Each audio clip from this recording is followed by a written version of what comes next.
Well, again, I have the privilege of introducing to you Professor Stuart Burgess, Professor Emeritus of Design and Engineering at University of Bristol. He's worked on a lot of amazing things in his field and in his time, which I'm sure he'll share some of those things, but pleasure to have him with us this morning. So, Professor. Yeah, thank you for the introduction and the welcome. It's really good to be with you today. My verse today is a famous verse, Psalm 139 and verse 14. Fearfully and wonderfully made. I will praise you, for I am fearfully and wonderfully made. The psalmist David knew the truth of this verse. He was a brilliant harp player. He was very good with a sling, knocking down giants. He was a skillful shepherd, so he knew that verse. And the psalmist David would have been very encouraged, not just that there was evidence for a creator, but also evidence that God deeply loves man. God loves us so much. He gives us the taste buds to enjoy our food. He gives us eyes and ears to enjoy creation. So in the design of the human body, you see God's intimate care and love for man. So this verse is a very encouraging verse, and I want to encourage you this morning. One of the things we don't often think is that this verse is also a warning to a non-Christian. As we heard in the prayer, man has no excuse. That comes from Romans 1:20, doesn't it? Man has no excuse not to believe in a creator. And one of the key reasons we don't have an excuse is because everyone knows we are fearfully and wonderfully made. Whether you do cooking, dressing, driving, playing with the children's sport, it's so obvious we are fearfully and wonderfully made. And our intellect, it's so clear. So this verse is also a warning, and that's one of the things I'll be addressing this morning as much as encouraging us that we're fearfully and wonderfully made. The Bible is under attack today. I'm sure you know that. You may not realize that that particular verse is really, really under attack right through our education system, primary schools, secondary schools, universities, and entertainment, BBC, everything. Just to give you some examples, Richard Dawkins has written several books, not just promoting atheism, but if you read his books, he says, I want to attack God. I want to attack the Bible. And he also wants to attack that verse, Psalm 139, verse 14. If you read his books, he says the human body is a shambles. He really hates Psalm 139. But he's not the only one. You might have heard of Alice Roberts. She's on the BBC a lot. She does a lot of children's talks, written a lot of books. And she has written books saying, you are an ape. You are not made in the image of God. You're made in the image of evolution. And millions of people have heard her say such things in children's books and also on the BBC as well. By the way, both of these people have been presidents of Humanist UK, but they do not declare their worldview. They just say, I'm a scientist, just believe me. This is part of the spiritual battle. In America, Nathan Lentz is a very well-known professor, New York State University, and he's written a book. And the whole book is dedicated to attacking Psalm 139, verse 14. He doesn't say that explicitly, but it's so obvious that's what he's doing. So he's written a book called Human Errors. The human body is badly designed from head to toe, and he lists 1,000 reasons why you should think the human body is badly designed.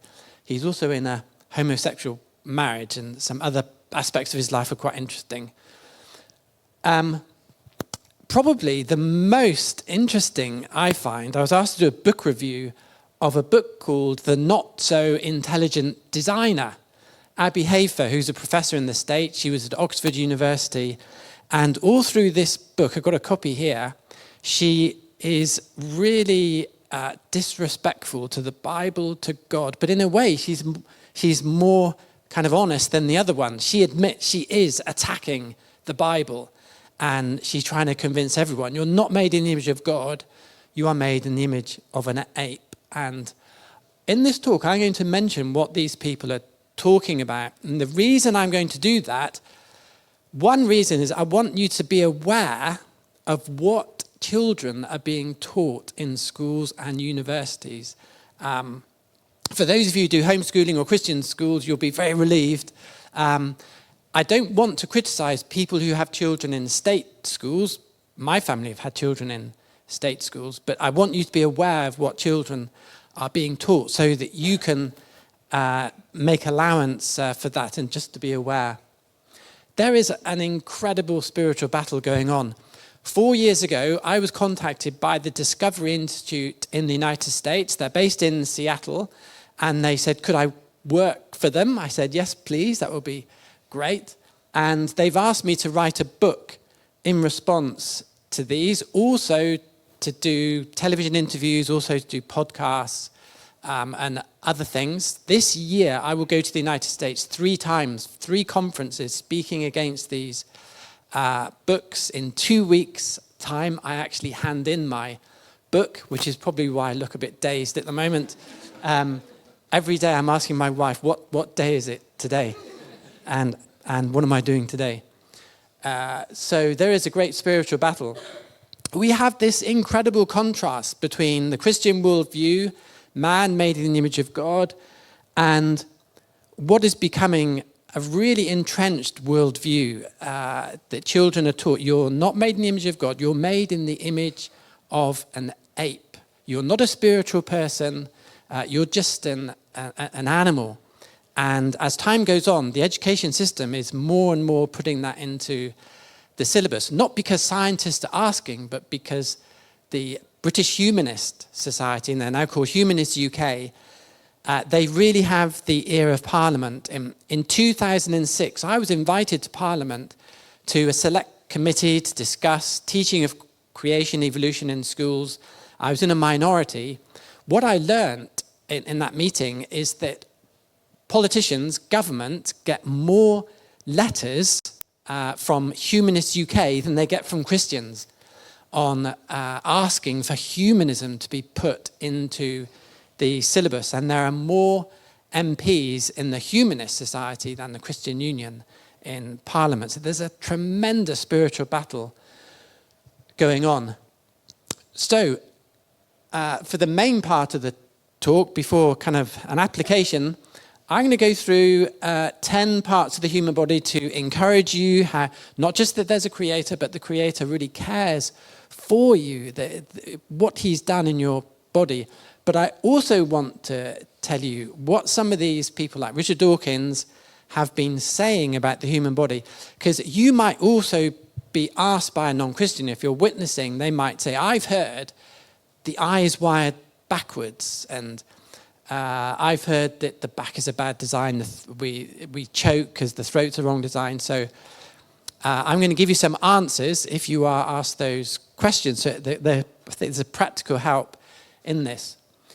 So just before we start, one caveat. The Bible doesn't say life is perfect. Our design is perfect, but life isn't perfect because you get old, you can get diseased, arthritis. I like to give an illustration. A brand new BMW car is a brilliant piece of engineering. It's a brilliant piece of engineering. One day it will get old and rusty, but that doesn't mean that BMW car was not a masterpiece of design. And if you don't look after a BMW car, it goes wrong. And it's the same with the human body. A young, healthy adult without genetic diseases is a masterpiece of design. Sadly, things go wrong, especially if we don't look after ourselves. So there's a difference between design and life's experiences. So try to separate those two things. We are fearfully and wonderfully made, even though we will get old and diseased. So the human eye. I wish I could spend a long time just speaking about the eye. We can see 10 million different colors. When you look at the eye, have you ever noticed, especially on a blue-eyed person, these wiggly little lines in there? Each one of those tiny lines is a precision muscle with its own nerve. There are around 100 muscles around the pupil. When most people look at an eye like that, they think, what a beautiful eye, but I'm just looking at the actuators around the pupil. It's an incredible piece of precision engineering. Engineers cannot copy that. They cannot make a shutter that compact and that accurate. And there's also tiny muscles in the lens as well. Your eye is full of wires, muscles. The eye has 6 external muscles for moving it. The eye moves 100,000 times a day. It blinks 20,000 times a day. I can tell you that physicists, engineers are in awe of the human eye. It is just a masterpiece of engineering. And in Victorian times, if you went back over 100 years ago, children would be taught, even then they would be taught, your eye is a masterpiece of design. So what does Richard Dawkins say about the eye? What do you think he says about the eye? I'm going to show you one of the things he says. And remember, this has been read by many millions of people. The eye is not just bad design, it is the design of a complete idiot. That's what Richard Dawkins says. That gives you a flavour of his book. You probably haven't read his books, but that is a flavour of his book. The designer of the human body is a complete idiot. And he says that because he claims the eye is wired backwards. Someone might say to you, haven't you heard the eye is wired backwards? Why does he say it?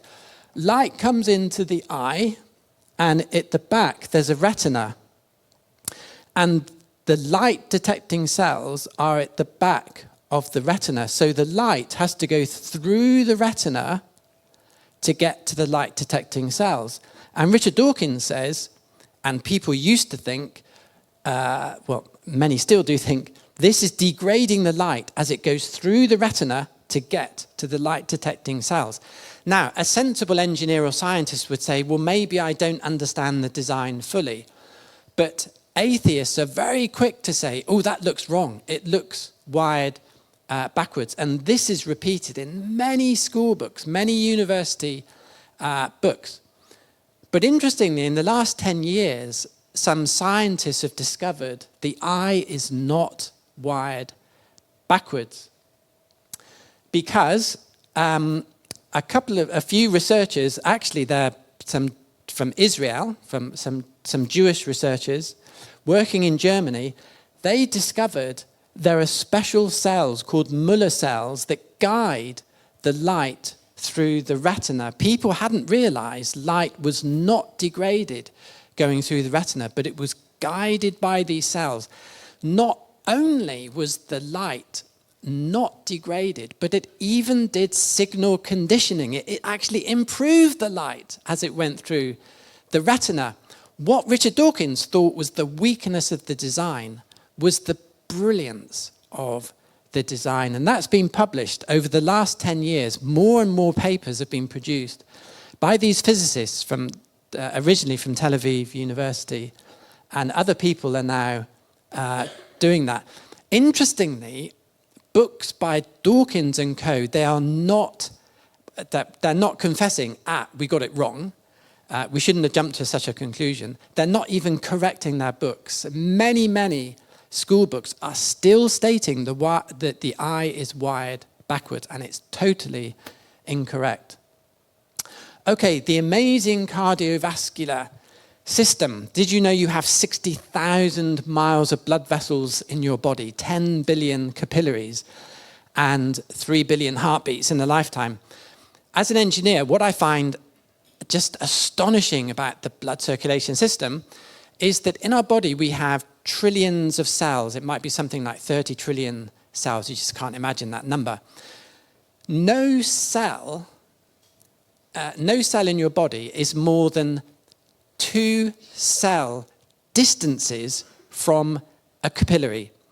That is a fraction of 1 millimeter. No cell in your body is more than a fraction of a millimeter. To do that, your blood circulation system has to branch out to an unbelievably intricate system. An engineer just faints when they look at that. How is that possible that blood could reach every one of your 30 trillion cells, not more than 2 cell distances? It's just absolutely astonishing.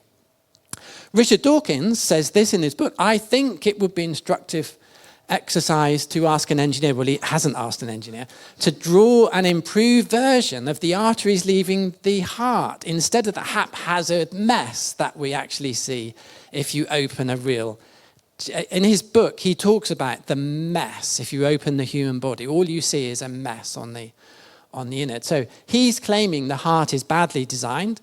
Alice Roberts, who works for the BBC, she also claims the human heart is a bad design. She thinks dogs have a better heart than humans. If you actually ask a cardiac specialist, what do you think of the heart? Not Dawkins and Roberts, who don't know anything about design or the heart. There's a professor at Imperial College in London. He said, nothing shows more clearly the perfect engineering of the heart than our own failed attempts to imitate it. He has worked with engineers at Imperial College, the top medical university in this country, and engineers have failed to produce an artificial heart. They've more or less failed. And so this professor of cardiology said, well, there you are. The heart is perfect. Just look at engineers' failed attempts to copy it. So you have Dawkins versus science, Alice Roberts versus science. But sadly, in the education system, primary schools, secondary schools, universities, you don't have science. You have humanism, you have evolution, which is ruining true science. If you're interested, the blood circulation system is a fantastic example of irreducible complexity. You cannot evolve a plumbing system step by step, whether it's a human plumbing system or a plumbing system like this. This year I'm hoping to have a project with some Christians, some Jewish Christians in Israel, to produce some animated pictures of the blood circulation system showing how it is wonderfully made. The amazing nervous system, to me, this is, the human body nervous system. This is the pinnacle of engineering. We have 150,000 kilometers of wiring in our body. That's like the equivalent of 100 Boeing 747 wiring systems in our body. 100,000 motor units, millions of sensory pathways, and it reaches every cubic millimeter of our body because of the way they branch out to every corner of the human body. And again, engineers are just in awe of this wiring system. So what are children taught in schools? Children are taught that there are things in the human wiring system, in our nervous system, which are some of the biggest examples of terrible design in the human body. That's what children are taught. Because, I'll just read to you Richard Dawkins. The overwhelming impression you get from surveying any part of the innards of a large animal is that it is a mess, ! A designer would never have made a mistake like the nervous detour of the laryngeal nerve. So Richard Dawkins feels qualified to talk about mistakes in the nervous system of the human body. It's quite incredible. You might be asked, someone might say to you, haven't you heard the laryngeal nerve is a bad design? This one is quite famous. It's often spoken about in sixth forms and universities, the laryngeal nerve. So I'll explain what it is. Your larynx, to speak, you have lots of muscles to help you speak. Half the nerves come direct from the brain, but half of them loop down to the heart and loops back up. And Richard Dawkins spends a long time saying, that loop looks wrong to me. So that shows that we're just a mess, and it shows there's no creator, because why would God do this silly detour down here. And so this one is a very famous, it's probably the most talked about supposed bad design feature in the human body. I've done the wiring on spacecraft. In fact, on the largest Earth observation satellite in the world, I did the wiring for it. I had to do about 30 kilometers of wiring. I've also taught students how to do wiring. If Richard Dawkins had come to my introductory lecture on wiring, I would have explained to him why loops are really, really common, whether it's a motor car, a house, a spacecraft, or the human body. When I see a loop, I think, yeah, of course there's a loop.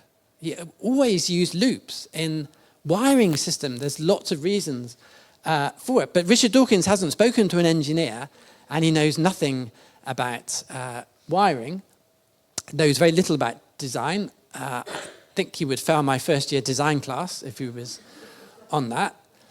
So this is a picture of part of a spacecraft I designed, and you can see two loops, loop here and a loop here. Very similar size loop, actually, to the loop in the laryngeal nerve.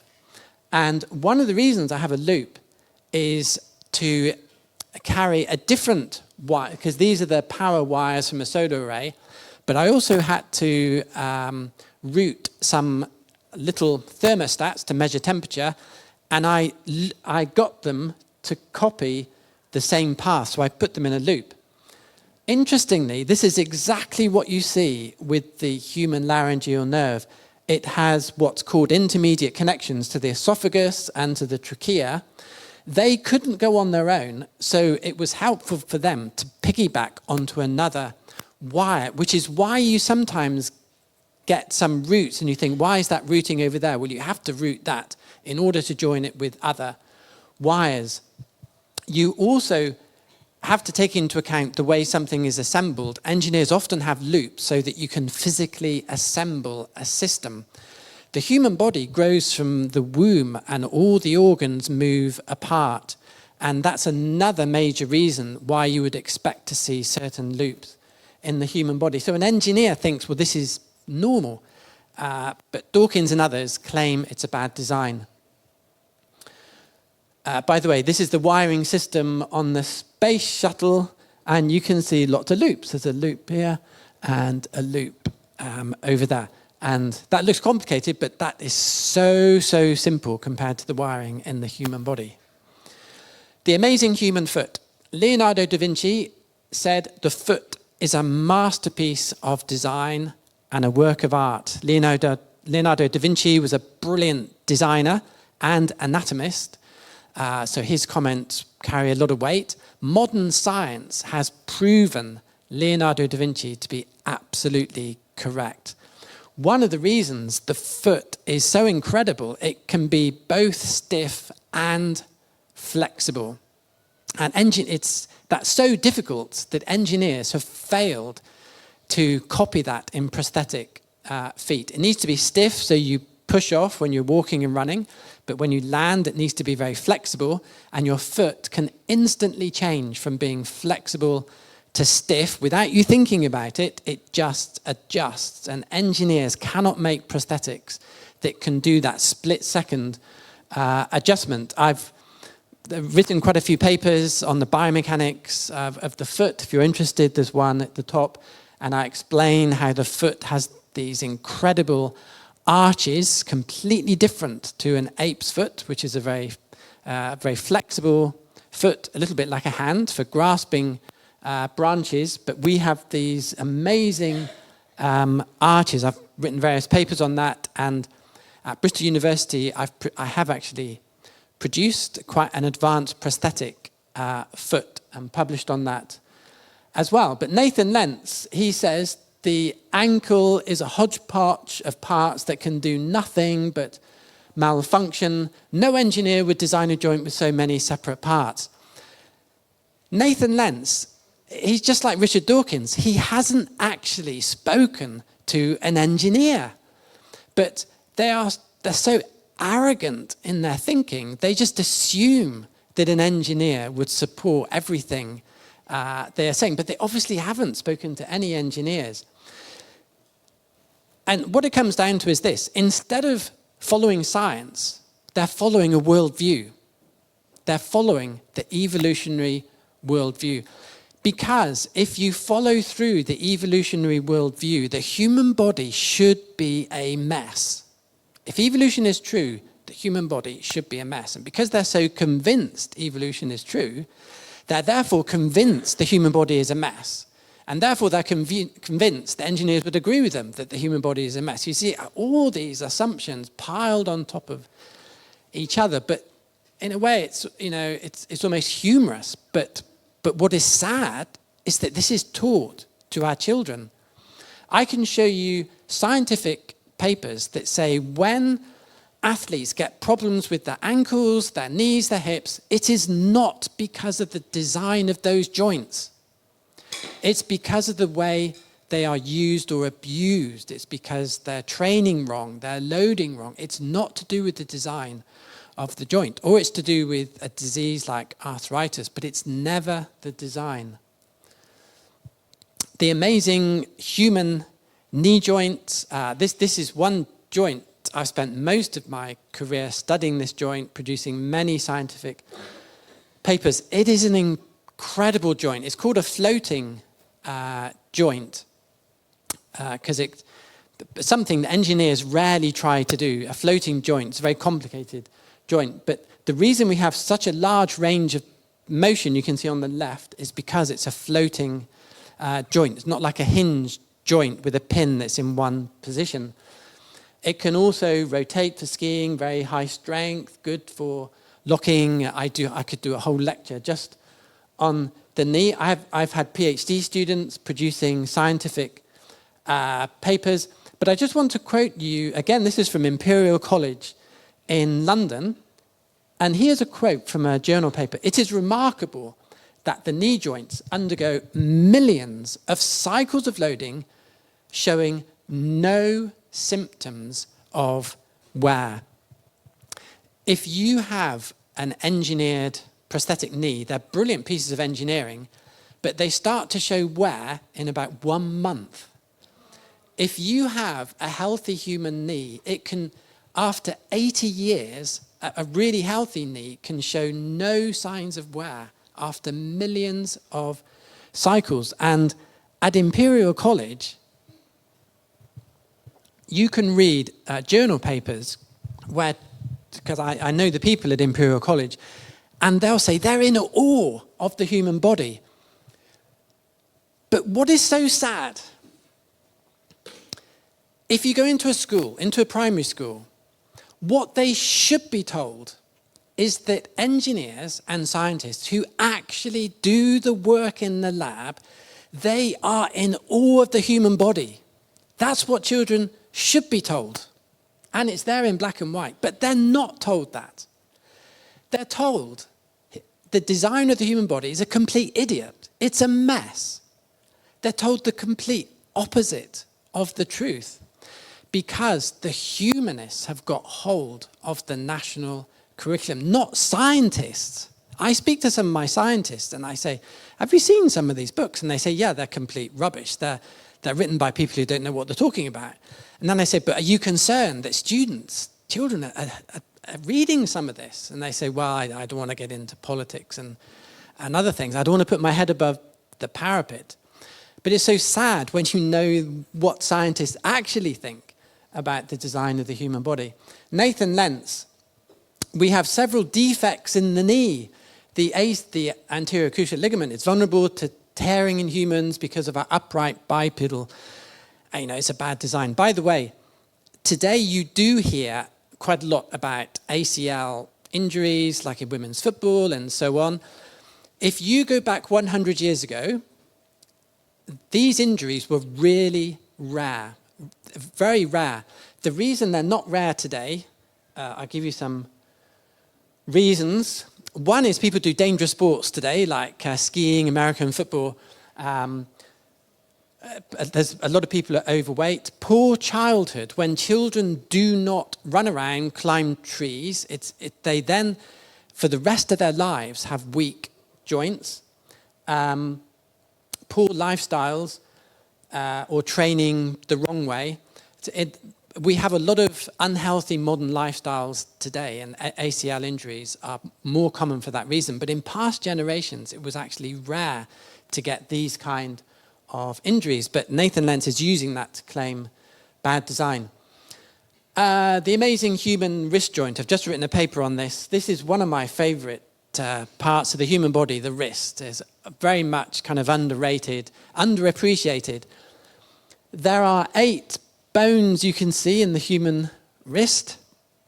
And if you speak to actual researchers of wrists, whether they're Christians or not, they will say it is a masterpiece of engineering. It's like a Rolex watch. I don't know if you've ever seen a Rolex watch or seen those gears inside a Rolex watch. Absolute precision engineering. It is like a Rolex watch. This is a paper I wrote just a few months ago, actually, and I highlighted the wrist as an incredible multifunctioning system. And I said, these 8 bones do different mechanisms in different directions. The 8 bones of your wrist, there's actually 4 different functions there. There's also an arch that they do.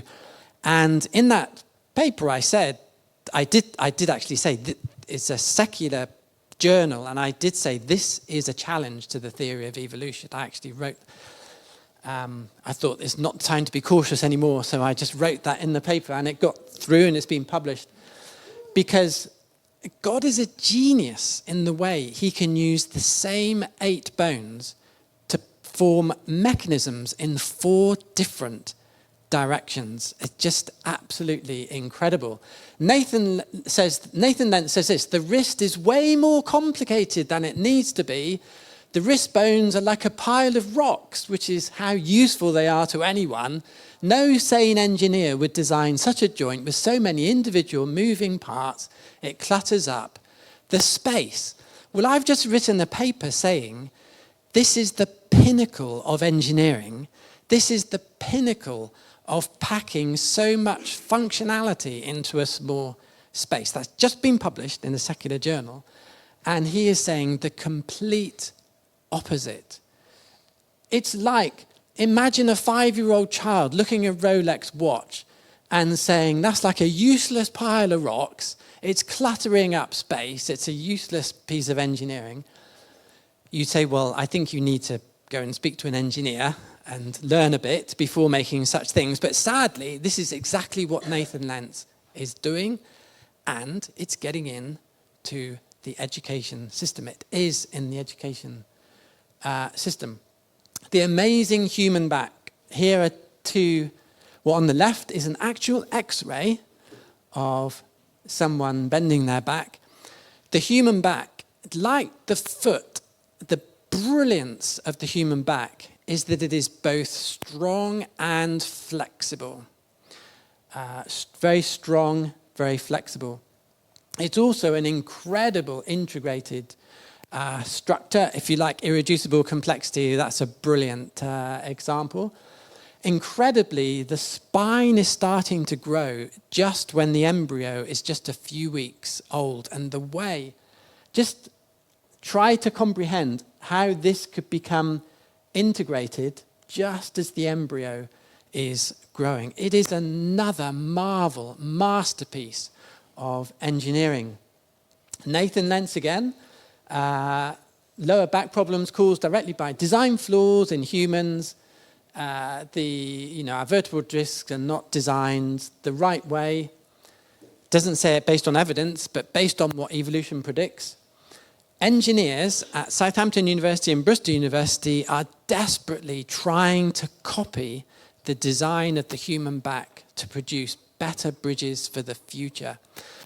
But sadly, our children in primary schools are not told that engineers are copying the human back. They're told what Nathan Lentz says, that the human back is a bad design with design flaws because we've evolved from apes and there wasn't enough time to evolve from a 4-legged creature to a 2-legged creature. Therefore, our back is a bad design. The amazing human throat. Did you know when you swallow, you have around 20 muscles in precision coordination to get the right swallowing action. Swallowing is an incredible process. When someone swallows, you see that Adam apple going up and down, because when it comes up, it closes the windpipe to the lungs, and when it goes back down, it opens them up again so you can breathe. It's a really complicated thing when you swallow, but you do it unconsciously, so you're not thinking about it. Again, it's something that engineers cannot copy.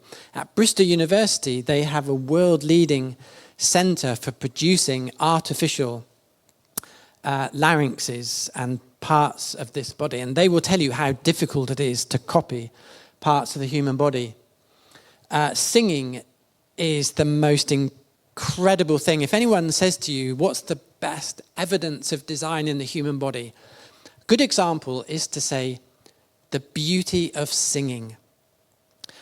How can evolution explain? We could only evolve if we could sing with great beauty. The beauty of the human voice is far beyond any musical instrument like a flute or other wind instruments, and they can cost many thousands of pounds for high quality instruments. Our voice is far beyond that. You cannot explain it by evolution, but our voice is exactly what you'd expect. If God had designed us to be spiritual beings, designed to sing praise to him, that's what you would expect in our voice. Abby Hafer from the United States, she says we should really have a blowhole like a whale. Because if we had a blowhole like a whale, then we wouldn't have the problem of choking on food. I mean, choking on, yeah, you have to be a bit careful, but it's not really a common problem. But she seriously thinks that we should have a blowhole like a whale. In schools, children are taught the reason you have a voice is so you can scream. Because when you were an ape man, you needed to scream at lions and tigers, and that's why you have a voice, which is not a good idea just before going to the playground. The purpose of your voice is to scream. You can see a scientific paper here, screams occupy a privileged niche in the communication. You know, how damaging the evolutionary worldview is. The human appendix. This is someone might say to you, isn't the appendix a vestigial organ that was in our evolutionary ancestors but no longer needed?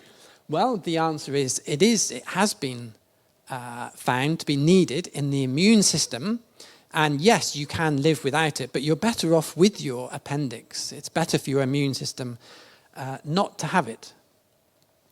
So Abby Hafer says, it is hard to see why a creator making us in his image would give us an organ that works best in rabbits. That's what Abby Hafer says in her book. But if you're interested, here's a scientific paper which says the appendix we now know serves an important role in the immune system, especially in children and young adults. So once again, we have science versus the evolutionary world view. Number 10, the final one, the miracle of human birth. The human birth is the most incredible thing. I've seen it 5 times. Thankfully, I didn't have to go through it myself, but it was very. As a biomechanics researcher, I was particularly interested because in the down below there is the pelvic floor. Actually, the pelvic floor is underappreciated in birth because the pelvic floor muscles go through the largest stretches of any muscle in the human body, 326%. The stretch ratio of the pelvic floor muscles, 3.26, which astounds engineers because it should not be possible.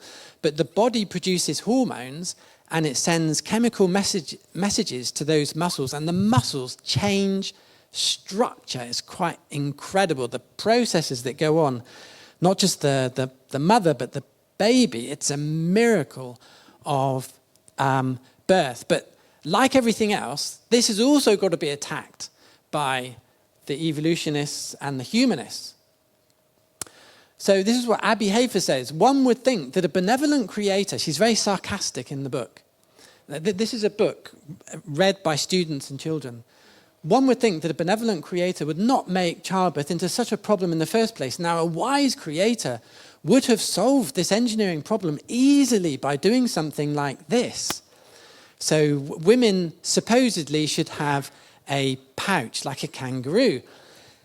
Now, Alice Roberts, who, if you watch TV, she's on the BBC all the time. Alice Roberts did a program, I think it was on BBC Two, watched by millions of people, and she said, you know, the human body is a terrible design, that's why you shouldn't believe in a creator.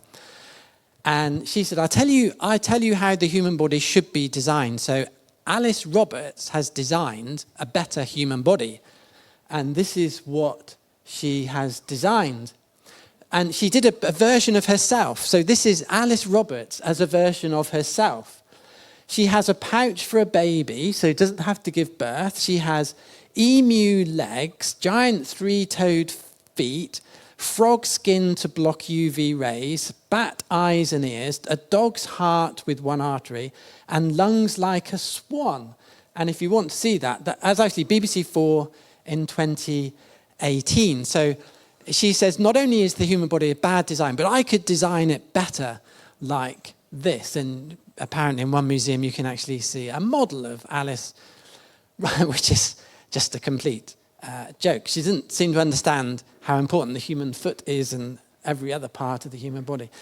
You can see how damaging the evolutionary world view is in the education system. And sadly, millions of people have read that.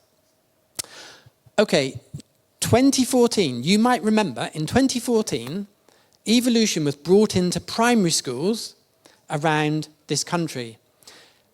And people think, well, the reason it was brought in is because scientists recommended that. It's not because any scientist recommended it. It's because Humanists UK wrote to the government, not scientists, humanists wrote to the government and said, we demand you teach evolution from the age of 4.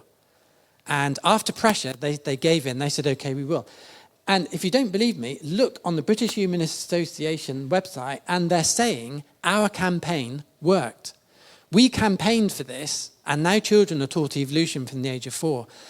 So they're so young when they're taught it, they're hardly old enough to question it. They're brainwashed right from the age of 4. This is what Alice Roberts said. New laws are needed to stop private Christian schools teaching creationism alongside evolution in science lessons. She campaigned for that and partly got through. The independent schools now say you cannot teach something like creation alongside an evidence-based system like evolution. Of course, the complete opposite. Evolution is not evidence-based, it's faith-based. But there is now a law.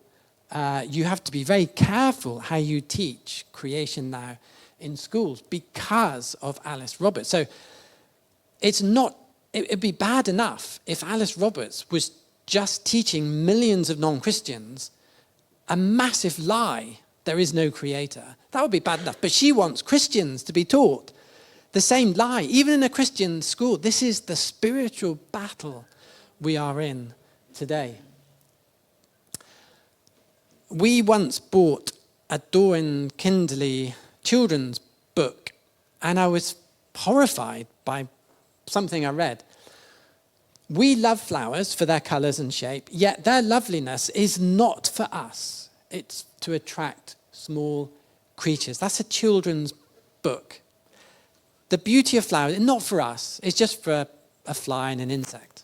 You know, the humanist worldview is getting into everything, every part of our books, our education.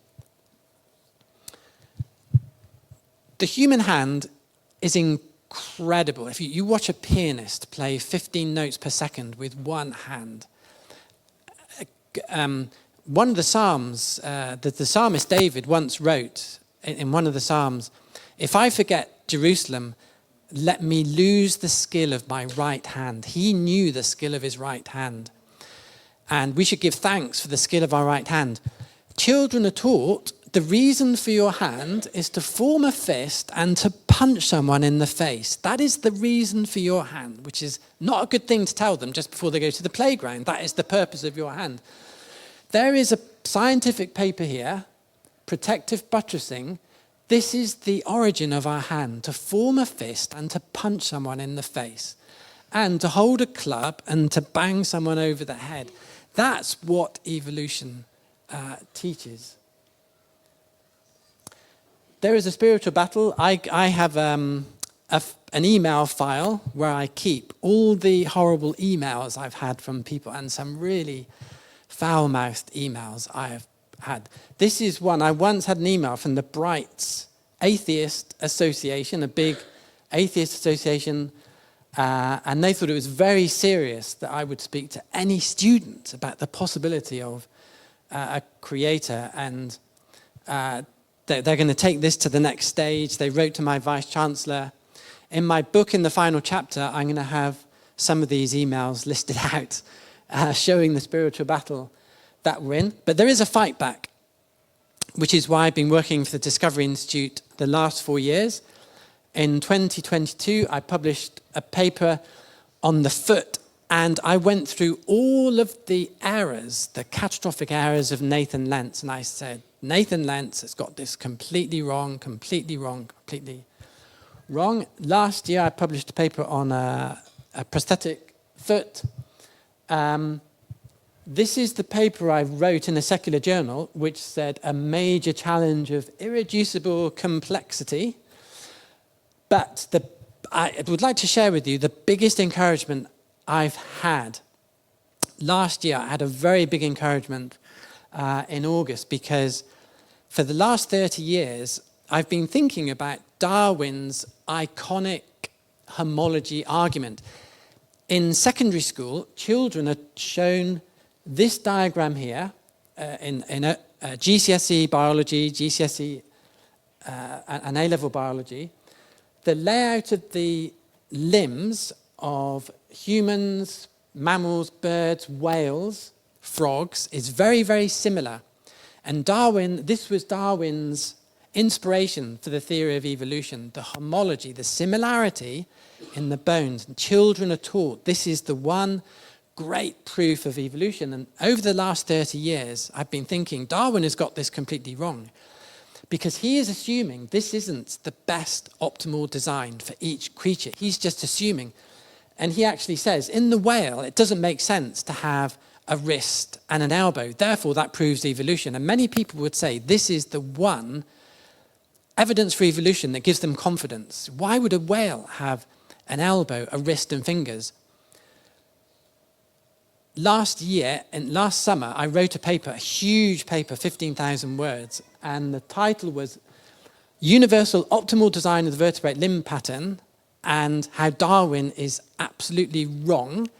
And in that paper, I go through all the animals and I say a whale does need an elbow, and a whale does need fingers, and a whale does need a wrist, and it needs it for these hydrodynamic and all these. I went through all the reasons these animals, and at the end I said, therefore, this challenges Darwin's homology argument. He's got it all wrong, and every biology book in the world is wrong, because it's making this assumption that a whale shouldn't have these things and a bird shouldn't have a wrist. It should have a wrist. So I published the paper. I sent it to a top journal, the Institute of Physics in this country, and I was expecting it to just get bounced back, and it didn't. It got accepted and it got published, and so far it's even been cited 5 times by other papers. It's been downloaded nearly 3,000 times. So that has been an incredible encouragement. This is actually on the last. If you're interested, you can look it up. Universal Optimal Design of the Vertebrate Limb Pattern. Another encouragement, this summer will be the first intake of students to the first Christian university in Great Britain. And it's called Selden College. As of 1 month ago, they had 1 student who'd applied, but it's probably gone up a bit since then. It's going to be based in Oxford, and they're hoping to grow it into a Christian university. It's an incredibly ambitious thing, but they're really keen to do it because of the things I've been talking about today, the whole corruption of science. Okay, this is to finally convince you the importance of creation doctrine. The biblical worldview: you have made man a little lower than the angels and have crowned him with glory and honor. The Bible has a very high view of man. Man is very special in God's sight. And I mean, we're all familiar with the glory of God. God deserves glory. He has glory. God crowns man with glory. We are the pinnacle of creation. God has given us this job of being stewards of creation. If we're born again, he gives us spiritual life. We truly are crowned with glory and honor. This is why life is so special. This is why abortion is wrong. What do you think the humanist version of this verse is? Well, I'll show you what a professor, Peter Atkins from Oxford University, a famous atheist, this is what he told his students. We are just a bit of slime on a planet. We are a bit of slime on a planet. You see the contrast? This is the spiritual battle. These are two world views. No wonder there's a problem with mental health in this country when people, I mean, in a way he's honest, but evolution teaches you you're just a bit of slime on a planet. You're worthless. You're useless. You're not in the image of God. You're not crowned with glory and honor. If you're interested, I have a website, profstuartburgess.com. I've written quite a few books. My two most recent ones, Creation, Wonders of Creation, and the most recent one, The Gift of Sport, written with my daughter, Tabitha Karen. Both of those proofread by my good wife, Jocelyn. I actually have a few copies. They're normally £25, but cheaper today. But I hope you find that encouraging.